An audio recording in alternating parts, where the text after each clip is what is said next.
So now we are in the third section of the second canto, and the second section of Narad's presentation. In the earlier section, what we have seen, Narad telling us about the necessity of pain, why it is necessary in the present state of the evolutionary development. Without that, without pain, progress is not possible. That is one half of his statement in the previous section. The second half, in the continuation of that, the necessity of pain, how it becomes also necessary for the divine himself who takes the mortal birth to undergo that pain. He must suffer, then only there is a redemption possible.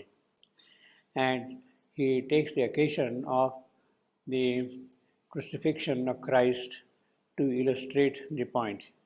Why pain is necessary, how the Savior comes and sacrifices himself in order that there be progress. As if God has to pay a debt to man to take him forward.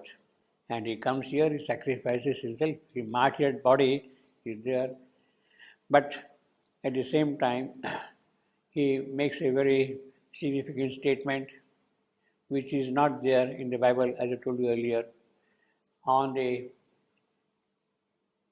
cross, Christ cries, "Why you have abandoned me? My God, why have you abandoned me? My God." And then I am now released, something like that, to that effect. And then in retort, in positive assertion, the reply comes, yes, all is God. Even this part is also an aspect of God. So that is what he comes here to do. Because it is not only by the redemption of the soul, by absolving the sin of mankind, that is not enough. You have to change the very nature of things here.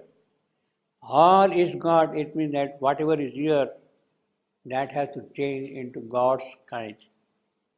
Should be open to God's working. That is important. All is God means that. And in that sense, Narad is really taking the Bible forward on the evolutionary path. Yes, this has to be happen. It has to be here now in this world, not heaven. It has to be here in this world. Now, so after asserting that, Narad is coming to his third point. Hard is the world Redeemer's heavy task. So here he is introducing now the world Redeemer, what he is supposed to do. His task is hard, etc., all right, but the whole concept is the world Redeemer. The question which arises is, in the previous context, God has come here to pay the debt to man. All right, he has paid the debt to man, but was he the world Redeemer? That is the question which would arise here. Was Christ the world Redeemer? You have paid the price, but did it redeem the world? That is the question to be asked. And this is a very significant point Narad is making in this context here, you see. Hard is the word Redeemer's task. Now, the whole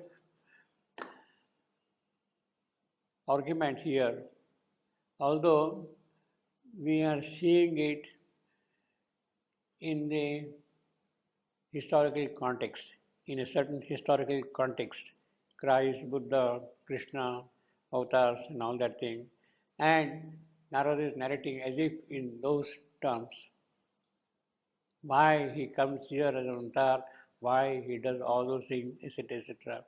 And Here is now the word Redeemer. The question which arises here is again, is the word Redeemer an avatar? Is he an avatar? And that is the basic question. If Christ is a word Redeemer, yes, of course, Christ is an avatar, a partial avatar. Buddha was an avatar, Krishna was an avatar. But is the word Redeemer the same thing as what is understood by the term avatar? Does he come here to redeem the world? Now, of course, one can easily understand hard is the task. Yes, well, it is hard. Hard is the task. Word Redeemer, that is more significant rather. This. I would rather say that the whole development of Nara's presentation, right from the beginning, pain is necessary for progress, sacrifice is necessary to remove the past, world has to be redeemed is also necessary. All these things are not really directly in the context of the past avatars. They are taken as examples to illustrate a certain point, but they are not really representing the full story or the full significance or the entire significance of the past avatars. Here, the entire thrust is now more on the avataric work of Savitri. Others were taken as kind of examples, illustrations. Yes, Savitri has to bear the pain of the world. Yes, Savitri has to make the sacrifice. Savitri has now to prove herself as the world redeemer, which is not there in the past.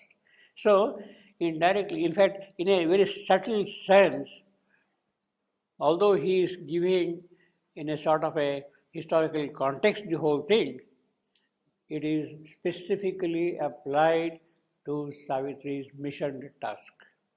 The whole argument is drifting towards Savitri's work, the nature of her work. And we have to see the word Redeemer's task in the context of Savitri's work, that she is going to be the word Redeemer. Now, if we equate word Redeemer as an avatar, then there are certain difficulties. In the context of the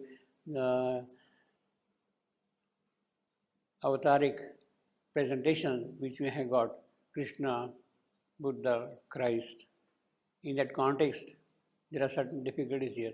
Krishna himself says what the avatar is here for. Why does he come here? Why the incarnation takes place here? And in the Gita, he says, I am coming here age after age, yuge. From age to age I come here, I am born here. For what purpose? He also defines that. For what purpose I come here, take birth, repeated birth, and do things which are necessary to be done here. For what purpose? Now, in the Gita we have got this thing.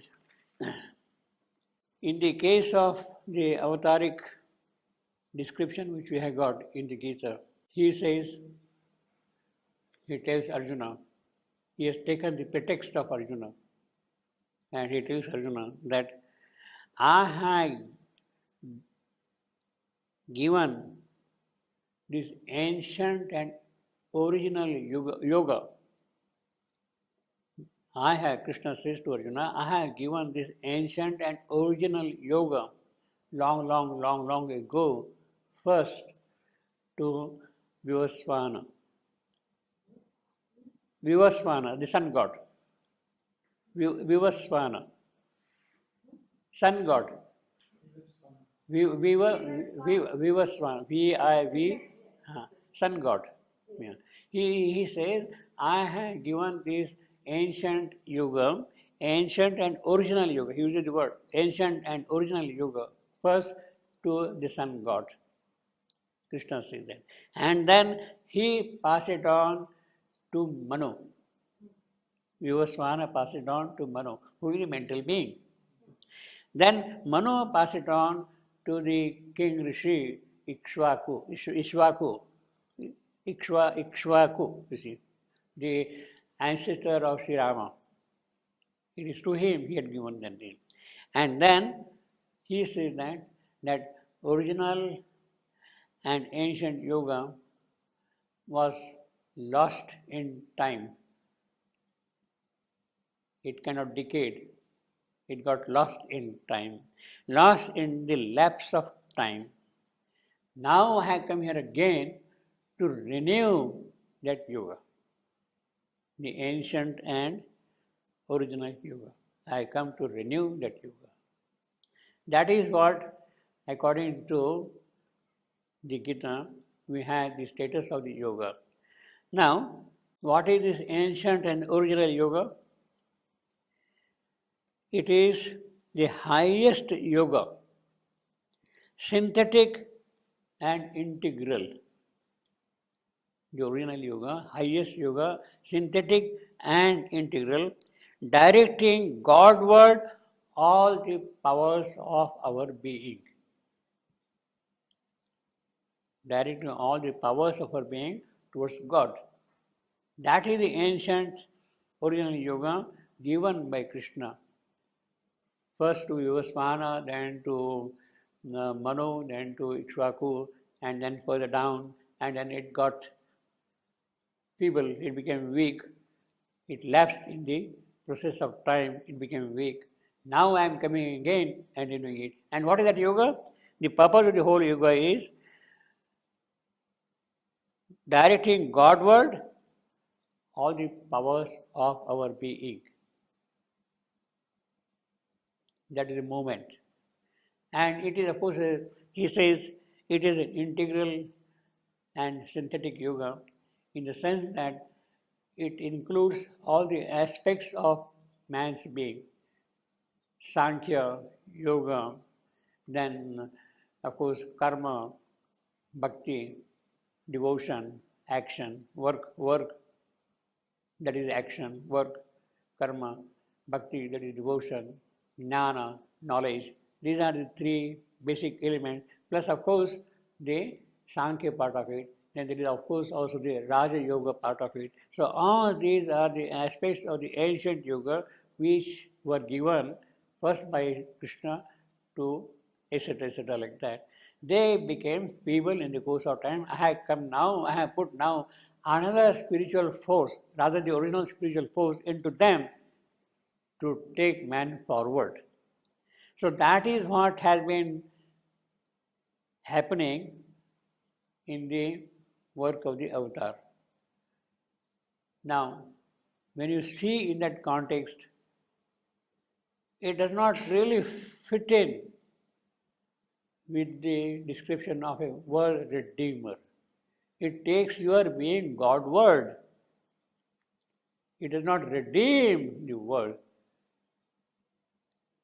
It does not redeem the world.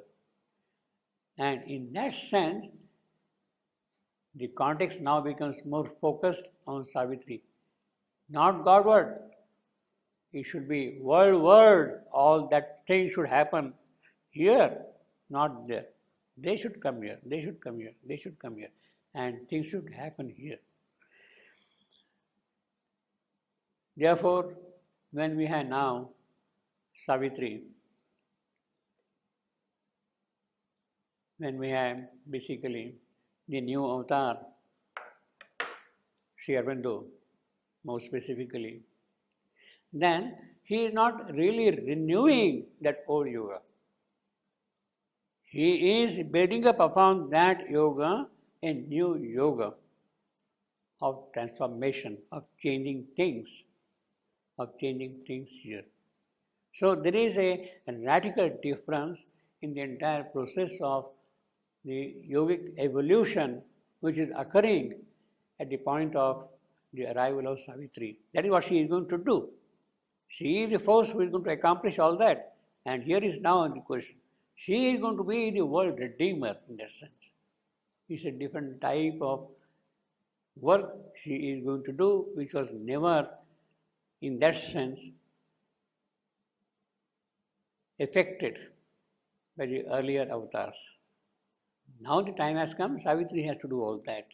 And therefore Narad is really telling us, yes, Vishnu has taken all these births, he has done all these diseases, he has brought here. But now Vishnu has to do something else. It should be from the other side now, you see. And that is the world redeemer story. That is what Narad is proposing now by describing the world redeemer. And naturally, because it is now the question related with the transformation of things here, it is going to be a hard task. It is going to be a hard task. It is not now the conventional task, you see. You can escape and go away and be happy there. It has to change here now. So therefore, naturally, when it becomes a, and of course he says, see, very, very loaded, heavy task, hard, heavy task. Obviously, the entire load of the ignorant, inconscient nature is there, packed into us, and that has to be got changed. That has to be redeemed. That has to disappear. And therefore, hard is a heavy task. Both of them. So now you can see here, although it looks kind of a general way you are presenting it, he is becoming more and more specific to the work of Savitri. What she has to do here is. That way, this line is a very significant line, very powerful line. Other lines we can understand. It's okay. But this particular line really is a quintessence of what Savitri is going to do. She is going to prove herself to be the world redeemer. World redeemer. Actually, it is perfectly understandable also, because pain, suffering, yes, she has to experience. Sacrifice, yes, all that thing. She has to do all that. That is perfectly understandable. Because she has condescended to pass the portals of the birth. That is a death. That is the definition of Savitri's incarnation. She has agreed, she has taken upon herself to pass the doors of death in order to redeem the world. She has accepted the entire pain of this world, condescended to pass to the portals of the birth, that is the death. That is what I got in that little book, The Mother, Shivandu, that the Divine Mother takes a human birth for this purpose. This is what she is going to do. So once we have this thing, let me see. Yeah. Ancient yoga, a highest yoga, synthetic and integral, directing Godward all the powers of our being. The new yoga, this is ancient yoga, the new yoga. Manifestation of the divine in earthly life. Manifestation of the divine in earthly life. That is the new yoga. And that is what the world redeemer has to accomplish. That is the real redemption of the world. How does he do that? You see, okay, before we go to that, we have here the ancient yoga as given by the teacher of the Gita, by Krishna. It is synthetic and integral. And it has been very succinctly summarized in one single sentence in Savitri. 4.38. Savitri is facing the engines of the world, engines of the universe, the mechanism by which things have been driven here. and is a horse to the way of the driving wheels. The engines are there and her horse is standing there. A giant working spars in front of a mine, his star conventions met the flame of his soul. No, 437 I was reading, just 438. Okay, let's go to 438. I was reading a couple of lines earlier. Yeah. Now, Savitri is facing the problem of the world. And what does she do? She is seeing the engines of the world, the way the world is being driven. It's a mechanism, it's an engine. And therefore, in the engine, there is a lever of operation. And in that engine, Savitri catches that lever. A magic leverage suddenly is caught that moves the veiled ineffable's timeless will. So you catch hold of that thing, lever, which is really the ineffable's will itself. And then what does she do? A prayer, a master act, a king idea can link man's strength to a transcendent force.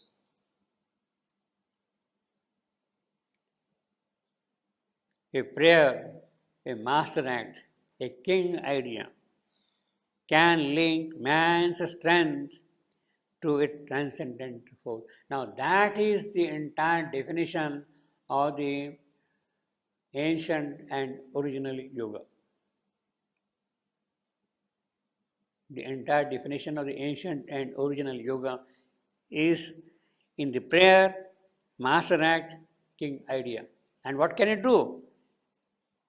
It can take you to the transcendent force, Divya Shakti, Para Shakti, transcendent force. Now, a prayer, see, this is a poetic way of saying prayer, devotion, bhakti. Master act, karma, work. So you have got bhakti, you have got karma. King idea, that is jnana, knowledge. So in 3 words he has described all the 3. Bhakti, karma, jnana. Devotion, action and knowledge. If you have caught hold of these 3, then your strength can be linked up with the strength of the transcendent. Your strength can be linked up with the transcendent strength. That is the power of the ancient yoga, ancient original yoga. Bhakti, karma, jnana, they can take you to the supreme transcendent force, you see. Now, see, the way in which it is put, see, that's the beauty of poetry also. Is it prayer which is leading you that? Is it action which is making you do that? Is it king idea which is making you do that? Transcendent force, you are led to the transcendent force. Is it by prayer? Or is it by work? Or is it by jnana? You see, the line allows all the 3 as independent things. That prayer, bhakti can lead you there. That action, karma can lead you there. That jnana can lead you there.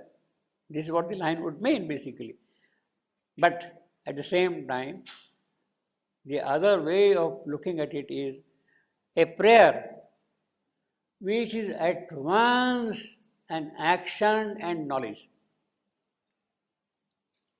Prayer itself has a kind of an action and imbibed in it knowledge. It is that which takes you to the Supreme. The other way is an action, master act, which itself is a prayer. Your work itself is a prayer and which is also based on knowledge can be there. The third way is jnana, knowledge, which itself is both a prayer and an action. It is not just an abstract knowledge, it is also practical working of the things here. In other words, the interpretation is when you say prayer, it automatically means action and knowledge. When you say action, it automatically means prayer and knowledge. When you say knowledge, it also means simultaneously prayer and action. When these things are integrated, that is what he says, integrated. That is the synthesis of the Gita. The Gita synthesis is the combination of these three. Combination means each is really like, mean you can project yourself through action and arrive at jnana and bhakti. Your path is your action, work. Through work, you reach bhakti, devotion, and jnana. And like that, you see. So that is the original synthesis of the Gita. And what does it do? Can links man's strength to a transcendent force. It can take you, join you up there to the divine Shakti herself. By this yoga, now that is not going to be sufficient for poor Savitri. Linking up there, now that Shakti has to come down here and work. She has to come down and work here, you see. Now, in fact, well, in the same thing we have got in the next sentence, can link man's strength to a transcendent force. Then miracle is made the common rule. Once you are able to synthesize, then the Gita's yoga is fulfilled. You have acquired the siddhi of the Gita's yoga. The fruit of Gita's yoga is earned, you see. And one mighty deed can change the course of things. A lonely thought becomes omnipotent. Now that is where Savitri has arrived here. But then she has something else to do in the context of the redemption of this world, in the context of this redemption of the world. And it is there now Narada is specifically telling what Savitri has to do. The world itself becomes his adversary. Well, now this is sort of okay. This is understood, you see. The entire, the whole burden is in this line. The rest is kind of okay, you see. I mean, simple, straightforward, you see. The world itself becomes his adversary. This is exactly what happened in the case of Christ. It happened in the case of all the great people, you see. His enemies are the beings he came to save. Those he would save are his antagonists. He is elaborating now. See, Narada. This world is in love with its own ignorance. Well, that is our tragedy, you see. We are fond of our ignorance, we are fond of our misery, we are fond of our difficulties. We love them as if we feel unhappy if there are no difficulties, you see. This world is in love with its own ignorance. Its darkness turns away from the Savior light.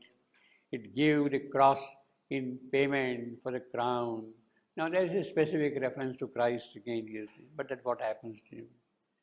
Cross in payment for the crown. So crown with thorns and all that is good.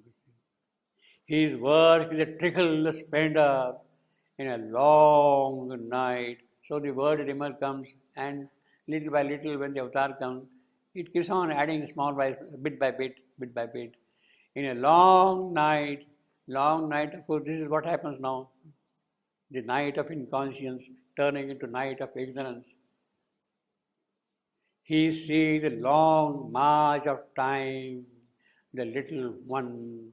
A few were saved, the rest strive on and fail. So, those who are baptized, they are saved. The others I left out, you see, it is what it means basically. Baptized in a metaphorical sense, I mean. If you were saved, the rest strive on and feel a sun has passed on earth, night's shadow falls. A sun has passed on earth, night's shadow falls. Now, this is a very vivid description. At the time of Christ, when he left his body, suddenly there was a darkness at the midnight. At noon time, there was a darkness, you see. Suddenly, see. Sun has passed. On earth, night's shadow falls. Now, see, this is again little interesting in the sense that the crucifixion, Christ giving up his body, soul, releasing from the body, coming out. He gave up the ghost, as the Bible says, gave up the ghost. It happened at noon. And then there was a sudden darkness. The temple split into two, and then there was darkness all around, you see, darkness at noon. This is exactly also the hour when Satyavan died, at noon. At noon, you see. He also died at noon, you see. A sun has passed on earth's shadow falls. The death of Satyavan takes place at noon. This was the day when Satyavan was dying. It happens at noon. Not day, but also the moment it speaks, you see. Yes, by the way, I mean, a sun has passed on earth, night's shadow falls. In the context of the epics, as I said, this applies to Satyavan. Biblically, it of course goes with first Christ. But Shaibandra's withdrawal was in the midnight. It was not at noon. It was not at noon. He has withdrawn past on earth's night. The shadow does not fall. But there is sudden brightening of light in the room there. His whole body gets charged with supramental light and force and remains intact there. It is not that, you see. It happens in the midnight, 1:25 a.m., 5th December. So you can see the context of the description also. I mean, in terms of epics, Satyavan is going to die at noon. The death of Christ occurs at that time, all that thing. A sun has passed on earth, night's shadow falls. Yes, there are happy ways near to God's sun, but few are they who tread the sunlit path,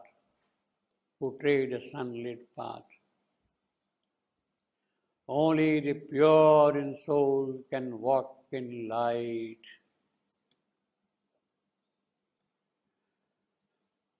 But few are they who tread the sunlit path. This is the famous phrase, sunlit path, you see, the sunlit path. Now, what is the sunlit path? He has defined the sunlit path. He has defined the sunlit. The sunlit path is those who are pure in soul. They only can walk on this sunlit path. They only can walk on the sunlit path. Those who are pure in soul. That is the sunlit path. The definition of the sunlit path is given in the next line. Pure in soul. They alone can walk the sunlit path. Pure. The purity comes in two ways. In a certain sense, at a deeper sense, in one way only. When your psychic being comes out, then there is the true purity in it. when the psychic is open, has come forward, you are guided at every moment by the psychic being, then you are really on a sunlit path. Then you are really on the sunlit path. You get whatever necessary help, guidance, direction required straight from the psychic being. So the mother's entire emphasis has always been to bring out your psychic being and make it, or whatever you want to call it, the leader of your life, the guide of your life. That is the sunlit path, opening yourself fully to the psychic being. Now that is the mother's sunlit path. The sunlit path of the tapasvin, or the yogi, or the ancient spiritual giant sages was by spiritual tapasya. You kindle the flame within you, Agni. You kindle the flame and let that Agni, kindle Agni, fill whole of your being. And then you are led by Agni himself, by the mystic fire on the spiritual path. That is the sunlit path of the ancient spiritual seekers, of the sages, of the rishis. And that is what they did. Tapasya was that, you see. In fact, in the Veda, Agni is also described as the purifier. Agni Pavaka. The name given to Agni as the purifier is Agni Pavaka. He is the one who purifies all the dross, all that is dirty, ugly, which is holding you back. It is he who purifies, and therefore you offer yourself constantly to Agni, into the fire, and let it burn off, get away. So that is the sunlit path of the spiritual seeker. So it is a more harsh path, more difficult path than the psychic being coming directly out and taking charge of your life and your activities, of your spiritual progress. You hand over yourself to the psychic being, he will take it. But that's not easy, you see.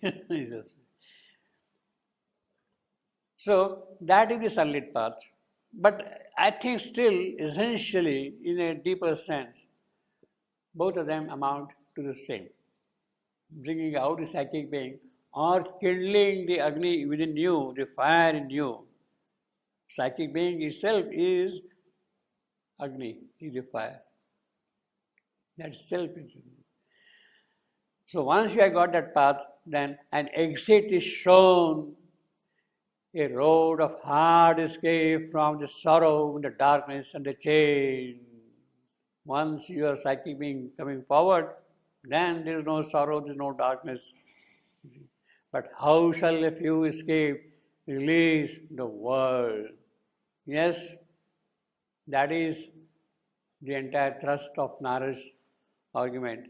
Yes, your psychic mind has come out, you have found a sunlit path, you are walking on that thing, but what happens to the entire creation? It is left behind. But how shall a few escape, release the world? Release the world. The whole context is again on the same thing. World Redeemer. The whole context is once more on the world Redeemer, you see. The human mass lingers beneath the yoke, and there what Savitri has come to do. Escape, however high, redeems not life that is left behind on fallen earth. Escape cannot uplift the abundant race or bring to it victory and the reign of God. Well, he is telling you the summary of the second chapter from the Life Divine, the ascetic and the materialist of this things, basically. Escape, however high, redeems not life, life that is left behind on a fallen earth. Escape cannot uplift the abandoned race or bring to it victory and the reign of God. A greater power must come, a larger light. Now that is the entire thing. In fact, in this sentence, he has really pinned down the mission of the world Redeemer, of Savitri, of the new avatar, of the new yoga, of the new yoga. The ancient yoga, yes, done. Now the new yoga has to begin with Savitri. This is what happens. Gita says, I have given this ancient yoga. Although light grows on earth and night recedes, yes, every avatar who has come, every vibhuti who has come, they have made this world progress to some extent. Light definitely grows and night becomes less and less. Ignorance becomes less and less. Yet till the evil is slain in its own home and light invades towards inconscient base and perished had the adversary foes, he still must labor on, his work half done. His work half done. That is the whole problem now here. So, half done. What is the other half remaining? Escape, etc., etc., you are guided. That is half of the work done. In other words, this ancient yoga is a yoga which has accomplished half of the work. Half of the work. That is only half of the work, you see. Yet, one yet may come armored, invincible, because he has to come in the context of the adversary force, and the adversary force has to disappear. Has to disappear. He must come, he must be invincible, he should be fully armored also. He is well immobile, means the mobile are. The world's blows cannot bend that victor head. Calm and sure are his steps in the growing night. The gold sits, he hurries not his pace, he turns not to high voices in the night. Well, I mean, he is now elaborating the kind of thing which Savitri has to do here. Of course, he stands here for the world Redeemer, but the context is Savitri. He asks no aid from the inferior gods. Obviously, he will not ask aid from the inferior gods because they are incapable of helping him. The inferior gods are incapable of helping him. Helping him in the context of the world's inconscient base and the adversary force. In the context of the world's inconscient base and the adversary force. In that context, these inferior gods are of no avail, are of no help at all. They will not be in a position to help you at all.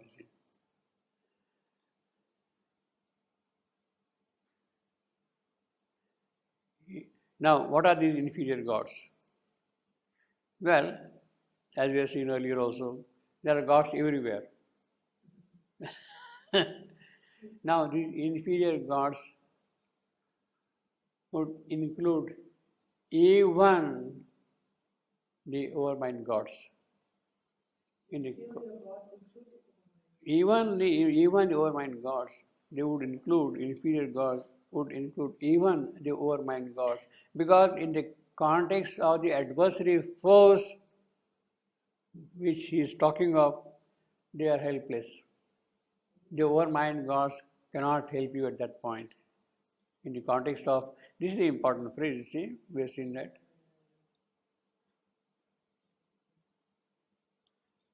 Light invades the world inconscient base and adversary force. In the context of the inconscient base and the adversary force, even the overmind gods are helpless, and therefore they would prove themselves to be, in that context, inferior gods. It is only the transcendental gods, the gods of Satchidananda world, who can really help you. They alone can help. In the context of the ancient adversary force, only the supramental gods will be able to help. But in order that the supramental gods come and help you, a few things are necessary here. No, they don't come just like that. They won't come of their own. They won't come. Why should they come? They are not here at all. Yeah. Because, you see, again it goes back to the very first line of Savitri. It was the hour before the gods awake. These gods awake, before the gods awake. Who are these gods? The transcendental gods. They are not yet awake. The transcendental gods are not yet awake. And therefore it is all night, adversary force and all that thing. And it is under those circumstances that Savitri has to come and do the work. It was the hour before the gods awake. Across the path of the divine event, the divine manifestation has to take place. But across this path, who is standing? The mind of night. Mind of night is standing across this event. So, only when this mind of night is dislodged will the divine event be able to proceed further. The mind of night has to get dislodged, has to be removed. It has to go away from the road. Then only the divine event can progress. So, in other words, unless the mind of night is removed, the gods will not awake. It was the hour before the gods awake. Because the mind of night is there, and therefore those gods are still not active, are not able to work here. They cannot come and work here in the night. There has to be a sufficient preparedness here. The mind of light has got to be established for those gods to come into operation here, to start work here. In fact, that is the whole basis of the opening line. It was the hour before the gods awake. It is all darkness. Night is there. The gods are not operative, are not able to function. They will start functioning the moment the mind of night is knocked off, is removed from the path. That is important. So these inferior gods will go all the way up to the overmind gods. They are not in a position. They are operating in the cosmic work. They are doing their work. Shiva, Krishna, all those things are there. Durga comes every year, she kills one asura, but it goes on. You see, year after year, you see, like that. It goes on constantly. They are not in a position to really come to that point where the ancient adversary force is perished, is destroyed. They cannot do that. That will happen only when the transcendental God, the supramental gods come down here. The supramental gods will not come down here until the mind of night is removed. Who is going to remove that mind of night? Savitri. That is her work. That mind of night, she has to remove that. He asks no aid from the inferior gods. His eyes are fixed on the immutable aim. Man turns aside or chooses easier paths. He keeps to the one high and difficult road that soul can climb to the eternal peaks. The ineffable plains already have felt his tread. He has made heaven and earth his instrument, but the limits fall from him of earth and heaven. Their law he transcends, but uses as his means. That is what he does, you see, dual redeemer, you see. He has seized life's hands. He has mastered his own heart. That is his preparation, his preparation. Life is entirely in his hands now. His heart is fully under his control. The feints of nature mislead not his sight. So he is not disturbed by this thing. Inflexible his look towards truth's far end. So that is one single aim which always remains in him. Truth's far end. That never gets defocused from his sight. It remains always constantly in view. Fate's deaf resistance cannot break his will. That is what the word Redeemer must have. His will must be really stronger than what fate can do for him. If it is fated that Satyavans to die, then Savitri's will has to be stronger than will of the fate. Fate's deaf resistance cannot break his will. In fact, this is exactly what Savitri herself was asserting. She said, I know how to handle the situation. Savitri had told her mother, yes, if fate is there, it's all right, but I know how to deal with it. She had asserted that thing already. Fate's deaf resistance cannot break his will. In the dreadful passages, the fatal paths, invulnerable, his heart unslain. He lives through the opposition of earth's power and nature's ambushes and the world's attacks. He is elaborating the same point now basically in a different manner. In the dreadful passages, the fatal paths, well, that is what is happening. Invulnerable his soul is not attacked by them, cannot be affected by them. His heart unslain, it cannot be slain by this thing. He lives through the opposition of earth's powers. He withstands all the opposition, all the difficulties, and nature's ambitious and the world's attacks. This is the capacity of the word Redeemer. Now here, you have got in the 1950 edition, one alternate line. Instead of invulnerable his soul, his heart unslain, there is a line, is given at the end of the book there, in the end note 1. That line is, his heart is undismayed by adverse powers. His heart is undismayed by adverse powers. Instead of invulnerable his soul, his heart unslain, we have his heart is undismayed by adverse powers. The 51 edition, 1950 edition had that alternate line. Now this line, this alternate line is not present at all in any other edition.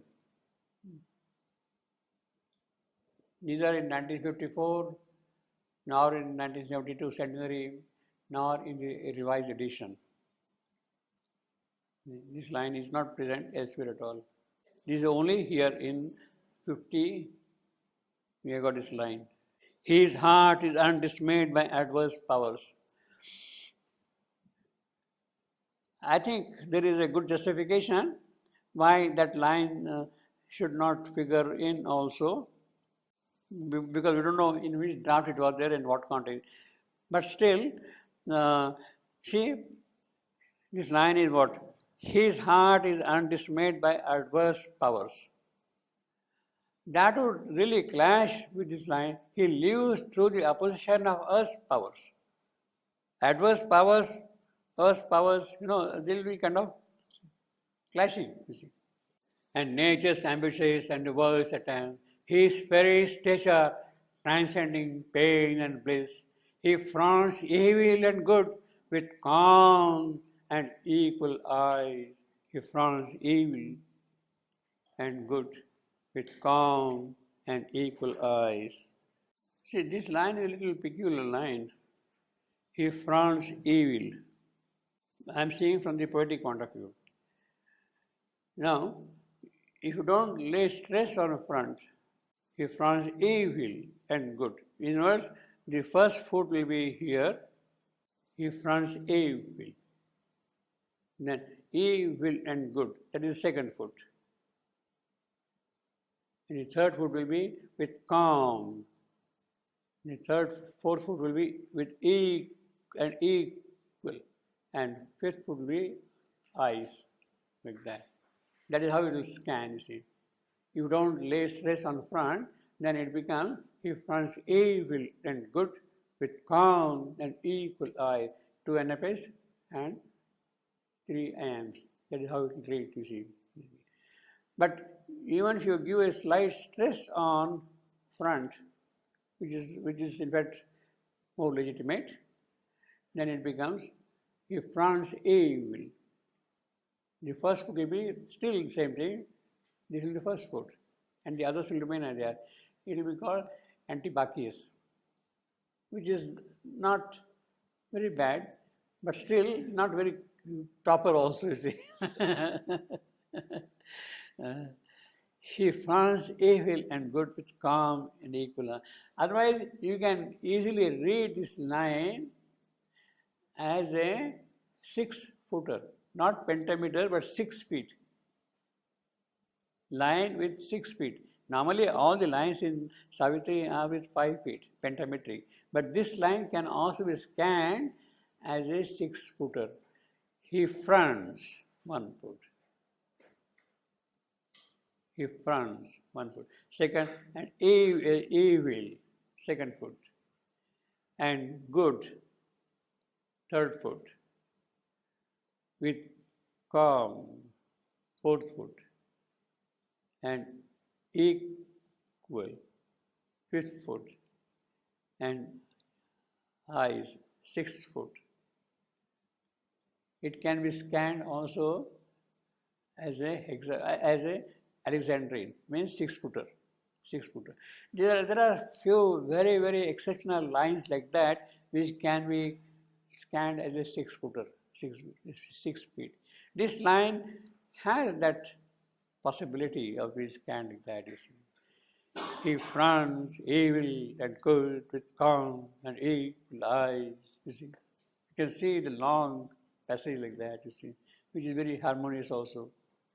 He too must grapple with the riddle sphinx and plunge into a long obscurity. Well, now he is coming back to the Greco-Egyptian mythology of Sphinx, you see, the riddle sphinx, the riddling sphinx, the Theban plays, Sophocles, they describe the sphinx very clearly. Oedipus story is behind that. Now, of course, the Sphinx at Gaza, Egypt, is normally taken as a guardian of the path. Is also taken as a guardian of the pyramids. And she will question any passerby. And unless you answer her question, she will not allow you to pass by. She will swallow you up, you see. She has to be answered, you see. You cannot cross like that. In other words, she is really protecting the pyramids. And the size of the Sphinx is very fantastic. See, I got the dimensions here. The Great Sphinx of Gaza, 74 meters long. 74 meters, see, just imagine now, 74 meters long. And 20-meter height. 5 stories height, you see, 20 meters height. And of course, proportionate width, you see. And her mouth itself is 2 meters wide. 2 meter wide, you see. And it is, of course, carved in limestone. The whole thing is there, you see, limestone. So the passerby, he has to answer the riddle and then only he'll be allowed. Now, in the Greek play, it is Oedipus who encounters the Sphinx, and she, of course, questions him, puts the question. And the riddle is very famous riddle. Who is it that who walks on 4 feet in the morning, on 2 feet at noon, and 3 feet at evening? Well, that is the question she is asked. She will ask. And then none could answer, and she would follow the person, the passerby. But Oedipus, he answers her, and he says, yes, man. In the morning, as a baby, he walks on 4 feet. At midday, he will walk on 2 feet. At evening, he will have a stick in his hand as a 3rd foot, and he will walk on 3 feet. And she is satisfied, but then he kills her and destroys her, Oedipus. The riddle is solved. You have no business now to exist anymore. Get out. Get out of the way, you see. He kills her, you see. She is slain. That is the thing. So here we have got the riddlings. He too must grapple with riddling spring and plunge into a long obscurity. She is guarding that thing. She must understand what that mystery, that what riddle of this world is, how this night is, how this unconscious is, how this darkness is. He must understand the riddle of this darkness here and grapple it, you see. And once she has grappled it, once she has answered her question, she has no business to exist anymore. She is killed, she is destroyed. She destroyed then, you see. He has broken the inconscious depths that veil themselves even from their own regard. He has seen God's slumber shaped his magic world. He has watched the dumb God fashioning matter's frame. Dumb God fashioning matter's frame. That is what he has seen, he has observed, this world redeemer who has come up. Now, this is something which is a very exceptional kind of a world redeemer, as a see. He has seen the entire process of evolution. He has watched the dumb God. God is lying there in the inconscient, asleep, not able to express himself. He is not able to express himself in the inconscient. What we have been saying all along, the inconscient Vishnu, the being who is there in the inconscience. And it is he who is fashioning out of matter all these objects. Dumb God fashioning matter's frame, dreaming the dreams of his unknowing sleep. He is asleep, he doesn't know what he is sleeping for, but he is now dreaming what that should mean, you see. That is the sleep of the inconscient Vishnu, or the slumbering being in the darkness there. That is what it means. And watch the unconscious force. You see again, being and force. This is what Narada has seen. In fact, right in the beginning of this book, we have how Narada himself sees that thing. It's a very beautiful description. He is kind of repeating it here. 106.3. Across an intangible border of soul space, he passed from mind into material things. Amid the inventions of the inconscient self, amid the inventions of the inconscient self, and the workings of a blind somnambulist force. She is a sleepwalker. The Prakriti, who is working here in the night, she doesn't know what she is doing, but she is doing her work. And because she is doing her work, things are happening. Maybe not properly, etc., but unless that happens, she cannot make progress also. Things cannot progress here. Blind somnambulist fool. She is already walking in the night and she cannot see. She is blind. That is what the ignorant Prakriti is. And here he has watched the dumb God, the inconscient self, the what we have been calling as the Vishnu, who is sleeping in the inconscience, the being in the inconscience. And why Narada is able to see that? He has watched the dumb God fashioning matter's frame. He means what? The world redeemer. That is possible for the world redeemer because he has identified himself with his whole creation. He has identified himself with the creation. In fact, we have got further down here 106.5, last three lines. Into solid matter's dense communion, plunging, and its obscure oneness. You see, again he says obscure, the same thing. Obscure oneness of forms he shared with a dumb spirit identity. He has shared the identity with the dumb spirit. That is what the avatar does. That is what Narada also has done when he is taking the physical body here. He has watched the dumb God fashioning matter's frame, dreaming the dreams of its unknowing foes. He has watched the dumb God fashioning matter's frame, dreaming the dreams of its unknowing sleep, and watched the unconscious foes that build his stars. He has learned the inconscious workings and its law that is necessary for the avatar. He has to know that.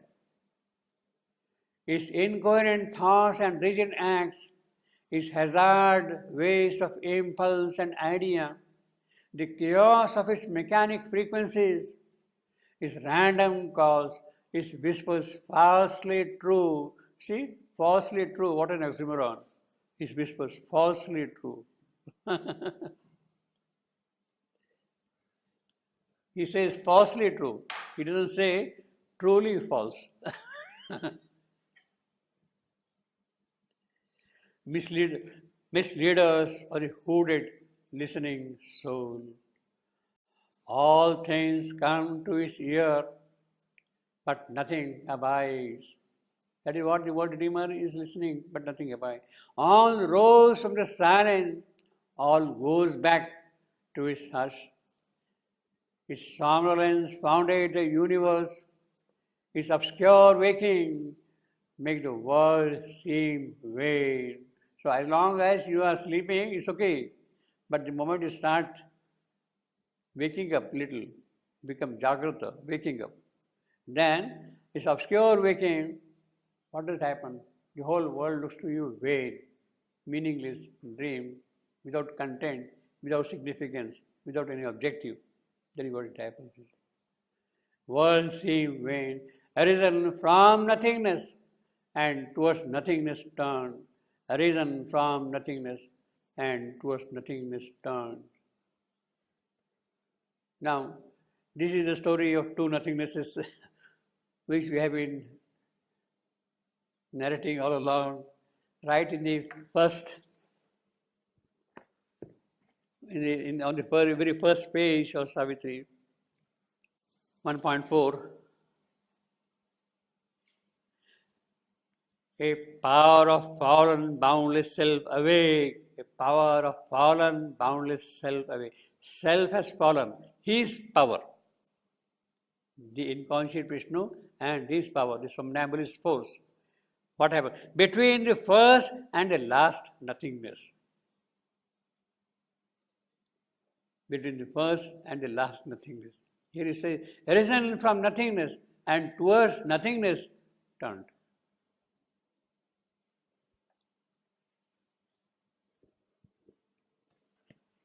Now, these two nothingnesses, the first nothingness here in the first canto, is the original non-manifest, the absolute. The absolute who has not manifested himself at all. Everything is kind of locked in him. It has not come to expression at all. Not even Satchidananda. Not even Satchidananda. He is absolutely beyond Satchidananda. Everything is locked within him. That is the first nothingness. Then out of that first nothingness, he started expressing himself, came Satchidananda, etc., etc. Then came finally to void. He emptied himself out fully to be. He emptied himself out to be. That is the last nothingness. The first nothingness is the total, absolute non-manifest. And the last nothingness is the total emptying himself out. The void, shunya, as we call it. So, arisen from nothingness. Now here Narada is now putting it, he is seeing things happening from below, from the last nothingness going up towards the first nothingness. Arisen from nothingness and towards nothingness turned. Its dark and potent nescience was Earth's start. Well, that is the beginning of our thing, you see. It is the waste stuff from which all was made. It is the waste stuff. He has wasted himself, exhausted himself fully, abandoned himself fully. Now this phrase, waste stuff, which is not useful, which cannot be accepted. Yeah, waste stuff. Yeah, waste stuff, yeah. So it is not useful, it cannot be really utilized at all in any way. Now this is what he is going to tell you. But you see, this is a way of saying, it is the waste stuff from which all was made. In other words, it can also contain something significant if it is something made from that. He has given up himself, wasted himself fully. Nothing was remaining here. But this force, this working which is there, is kind of utilizing that stuff of his to build up something.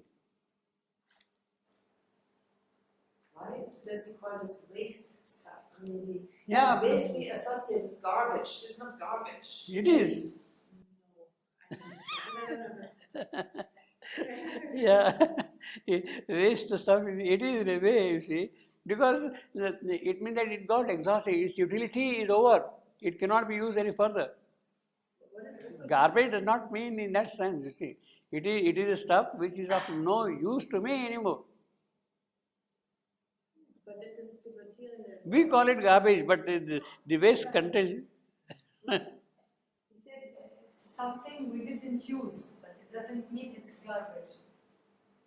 We didn't use. We did not use. Anyway, He did not use. it was not used. It was not used. Something was not used. Yeah. But not. It doesn't From mean which it's dirty all or was made. This is strange. waste stuff. Something. Yeah, it was not used. You see, I mean, let me give you a very crude example. Not a very, but anyway, just try to understand that way. You eat a banana. Eat a banana. And that's the peel, the skin. It is a waste for you. But is it really a waste? No. It's not really a waste. In Ayurveda, it has. Yeah. proper- Yes. So Yeah. it's not So waste. where has the banana gone? Yeah. So it goes back to the soil, it fertilizes, it produces something, it can be. But then what is I want to know what is the banana? Huh? Yeah. What happened to the banana? You have eaten. So Everything was it is developing further qualities of life.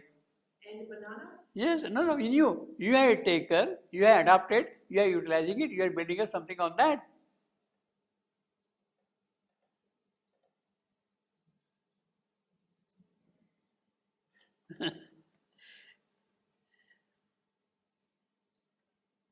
No. So I want to know that. See, when we are eating food, what does that mean?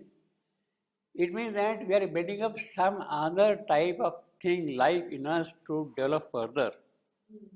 That is what absorbing the banana would mean for me. What is not assimilable for me, that I am keeping aside, but that does not mean that it is really waste. Yeah, but from that, then the earth was made. Huh? And the universe was made from this. So from that, then it becomes a new fertilizer, it becomes a new giver of life, it produces something else. That Okay, but then what happened to the banana? banana, you have already eaten. Banana has got transformed into higher qualities of your life. Yeah, but in that context means whereas the banana, what is the banana good for? If already from the waste you have a new creation. Yeah. So it means that you have created new art, new joy, new happiness, new beauty, new love. Constantly you are progressing.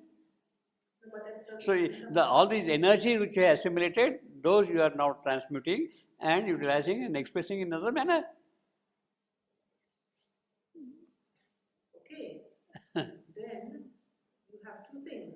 You have a waste which makes the universe. Waste is a way of saying it's Yes, not. I say. Then what happened to the banana? What happened to the real stuff? The banana you have assimilated, its essence you have assimilated and transformed into some other quality. By itself. Another universe has been Yes, made. you have produced something else in life out of that. Banana by itself cannot produce that. But by assimilating that thing, you have produced some other quality of life, some other thing of existence. If you leave the banana by itself in the field there, it will rot and disappear and nothing will happen. It has not really gone into another creative aspect of life.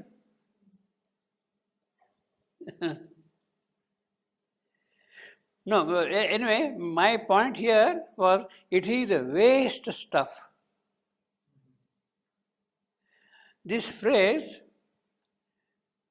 I was saying more from the point of view of poetry. Waste stuff. It is a phrase which is very much appreciated, a phrase of this kind, by the modern poets. Eliot. They think of like that, burning, waste, that sort of a thing.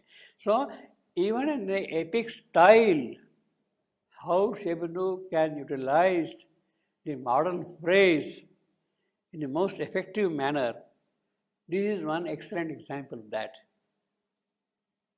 I am saying from the point of view that this is an expression of a modernist. Waste stuff. Stuff is not really poetic, dignified in the normal sense, you see. But Sri-Aurobindo has assimilated that thing as an artist, as a creator of a new language and expression. Even the modern idiom to bring something of a different type here. It is the waste stuff from which all was made. Into its deep creation, into its deeps, creation can collapse. Into its deeps, creation can collapse. Its opposition clocks the march of the soul, obviously. That is what this means. It is the mother of our ignorance, the origin of our ignorance. He must call light into its dark abysms. That is what the world demons must do. He must bring light into that darkness. Else, never can truth conquer matters asleep. And all earth look into the eyes of God. Now, this is the new Yuga. All earth look into the eyes of God. That is what the body must do. All things obscure, his knowledge must illume. By his knowledge, everything should become bright, known, must shine out. All things perverse, his power must unknot. He must pass to the other shore of falsehoods to see. other shore of falsehood sea.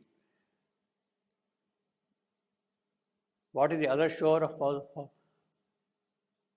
This shore of falsehood is incognizance, darkness, and all that. But there is the truth behind falsehood. It is that truth of falsehood which one has to discover. Why it is there at all in this manner? That is the other shore of falsehood. He must enter the world's dark to bring there light. That is the word he must ask. The heart of evil must be bared to his eyes. He must learn its cosmic dark necessity, its right and its dire roots in nature's soil. He must know the thought that moved the demon act and justify the Titan's erring pride and the falsehood lurking in earth's crooked dream. He must enter the eternity of night and know God's darkness as he knows his sun. Now that is the whole thrust again. He must enter into eternity of night and know God's darkness. It is God's darkness again, as he knows his sun. So that is the new yoga. Savitri's new yoga is defined here now. For this, he must go down into the pit. For this, he must invade the dolorous vast. Imperishable and wise and infinite, he still must travel hell, the world to save. World to save, he must go through hell. That is the word that he must ask again. Into the eternal light, he shall emerge on borders of the meeting of all worlds. There, on the verge of nature's summit steps, the secret law of each thing is fulfilled. All contraries heal their long dissidence. So, all the oppositions which are there, the conflicts which are there, the disharmonies are there, they will get healed there. There meet the class of the eternal opposites, so all the contraries get healed there. There pain becomes a violent, fiery joy. That is the opposite. It becomes pain itself becomes a joy. Evil turns back to its original good, and sorrow lies upon the breast of bliss. She has learned to weep glad tears of happiness. Now he is giving the examples how the long opposites, the eternal opposites can meet together. Her gaze is charged with a wistful ecstasy. Then shall be ended here the law of pain. Until then it must go on. Earth shall be made a home of heaven's light. Now he is now becoming more ecstatic, more optimistic also, Narad. Yes, then shall be ended here the law of pain. When the world Redeemer has done that, identified himself, when the opposites have been harmonized, then shall be ended the law of pain. Earth shall be made a home of heaven's light. Well, that is the new yoga. That is the new yoga. The new avatar is for this. A seer, ever born, shall lodge in human breast. He is now elaborating what the life divine is going to be. Basically, Narad is giving a picture of the life divine that should be here. The superconscient beam shall touch men's eyes. The superconscient beam shall touch men's eyes. This is what Narad said in 1946.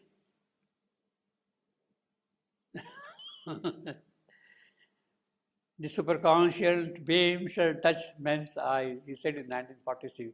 And within 10 years, in 1956, the superconscient beam has touched men's eyes. Within 10 years of his utterance, that is the power of the word of the sage. The superconscious being shall touch. Yes, it has touched within 10 years. And the truth conscious world come down to earth, invading matter with the spirit's ray, awakening its silence to immortal thought, awakening the dumb heart to the living word, awakening the dumb heart to the living word. That is the power of expression. This mortal life shall house eternity's bliss. That is another way of saying this life shall be life divine. This is what we have got. This mortal life shall house eternity's bliss. The body shall test immortality. Again, the body shall taste immortality. Then shall end the world Redeemer's task be done. Then shall the world Redeemer's task be done. Now this is a different kind of a word. This is not the conventional avatar. See, you can see now here, this is not the conventional avatar.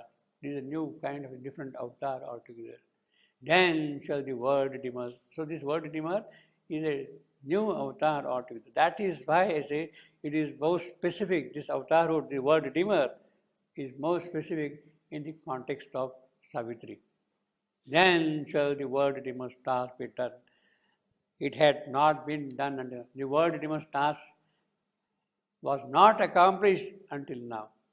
But when all this is done, when life becomes life divine here on earth, then his task is done.